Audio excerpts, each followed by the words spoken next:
Hello, in this video we're going to talk about iterating over a linked list. So for any data structure, one of the most common things that we want to do is to just look at all the data and do some sort of operation, right? Such as printing each one out, or if they're numbers, adding all of them up, things like that.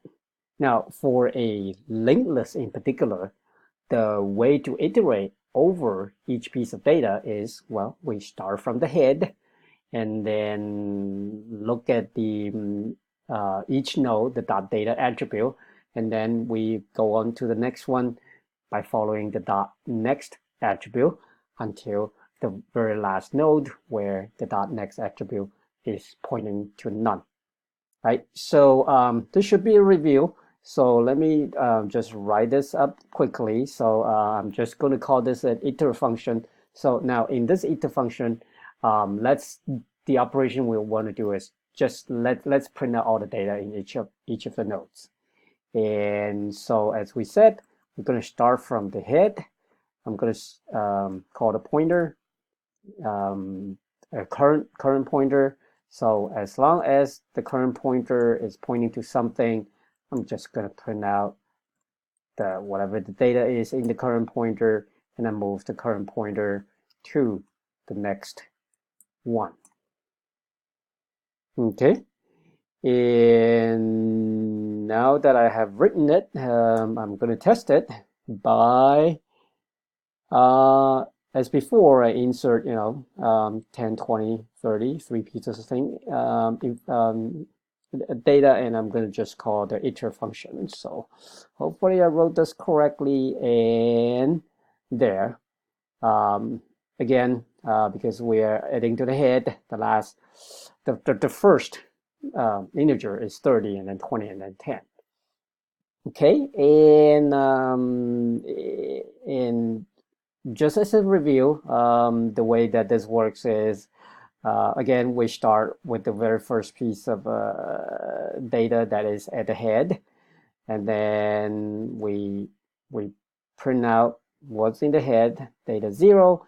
We move the current pointer to the next one. We print out the next guy. We move the current pointer again by following the next pointer, and then print out the last piece of data 2 here. Sorry, it was cut off. And then lastly, the next pointer of the last node is none. And when current is pointing to none, then this while loop becomes false, and we are done. Okay, so that's how it works, and we wrote the test for it. It seems to work. Now, one thing to point out is this is really not much of a test, because it requires us to look at the output ourselves to make sure it works correctly. But anyway, we will improve on this. So I want to point out there are at least problems with our iter function here. Okay, oops, sorry about that. First, the iter function is that we're only printing out data, right? We're not doing anything else. However, we already said there can be many other operations that we want to perform on the data other than printing things out. Second problem is also a very serious problem, is that client code outside of this class cannot use this mechanism to iterate over the data. Because why? Because, well, it requires access to the head node, the first node, and by design, the linked list class does not expose the head node. So there's really no way for client code to be able to iterate over the data this way.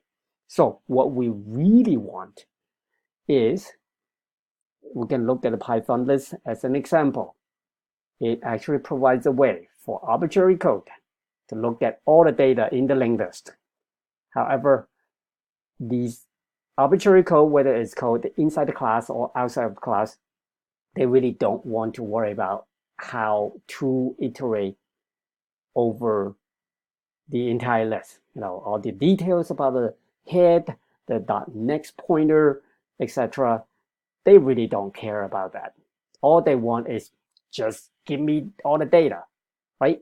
So in other words, we really we already learned a mechanism to do this, and that is an iterable, right? So if we make the linked list into an iterable, and in each time that the iterable is accessed, we provide one piece of data, then that's what we need.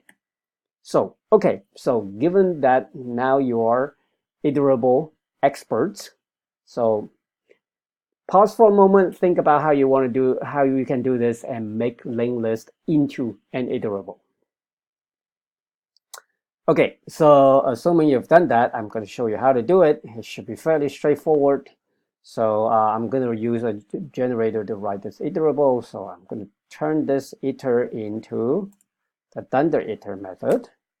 And then instead of printing it, I'm just going to yield the data. Okay, and now that it's an iterable, and if I want to do the exact same thing as before, and I can just say for data in the list, linked list, I'm just going to print out the data.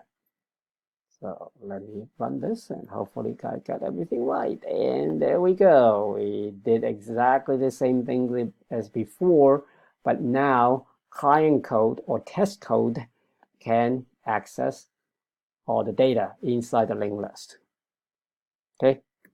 Now, again, inside a test, just printing things on the screen, and then we have to go manually inspect the output. That's not a good way to test. However, now that we have access to all the data, we know what we expect, right? So the expected should be, we know it's a list of numbers 30, 20, 10. Now the actual, what the iteration should give us is, I'm going to write this as a list comprehension. I'm going to say for all the list comprehension D for all the D in the linked list. And I am just going to make sure that these two are equal. Assert equal expected is the same as the actual. Right? Again, I'm just using the list comprehension. I'm retrieving all the data from the list, and I construct a list using all the data from the linked list.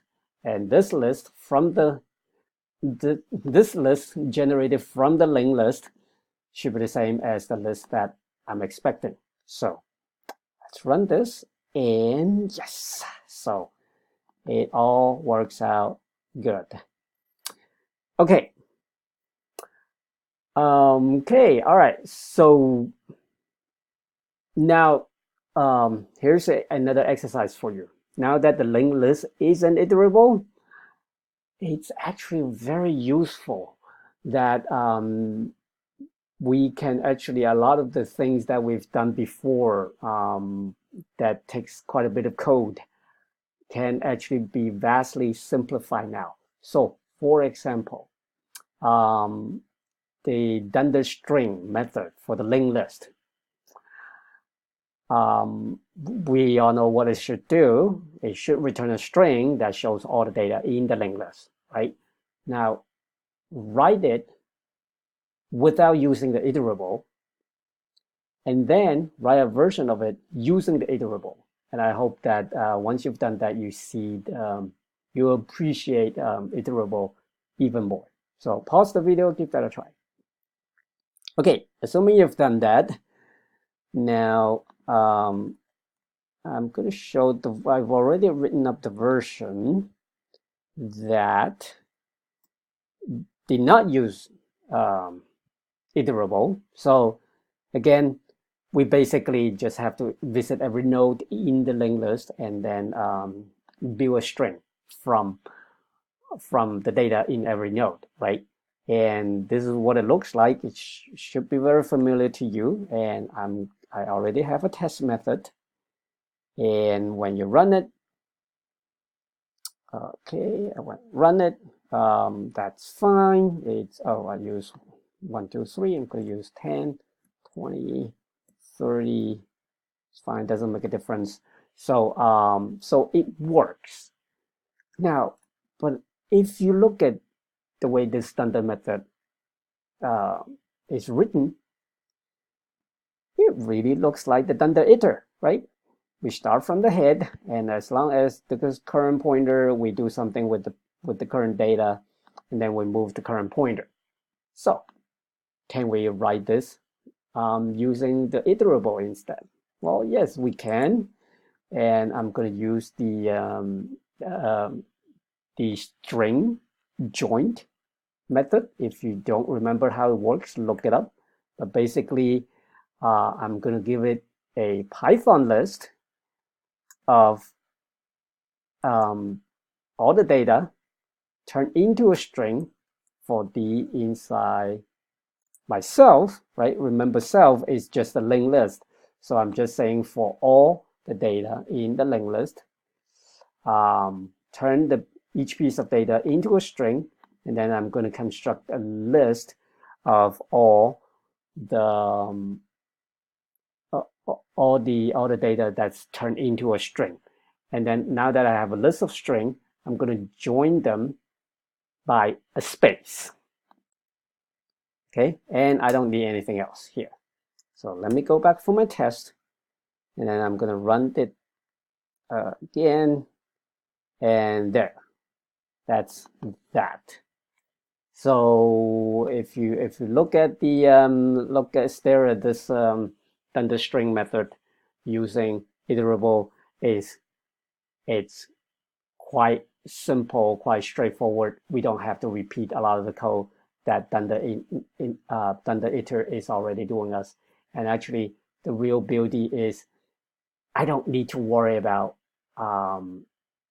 the mechanism of walking down the linked list by using the head pointer, by following the next pointer, all that gory details. I don't need to worry about that. I just have to worry about going through each piece of data and what to do with each piece of data. Okay, so that's what I'm going to say about linked list iteration and iterable for now. Now, just to put things into perspective, there are other ways of performing arbitrary operation on all the data in a linked list.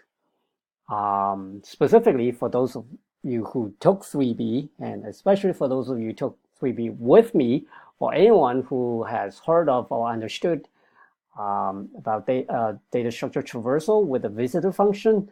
One way to do that is to actually implement a dot traverse method that takes a function as a parameter and apply that function to each piece of data in the list. However, for those of you who've done this before, and you probably should know that that is actually not terribly versatile. And if you do want to make it very versatile, then it becomes very not readable.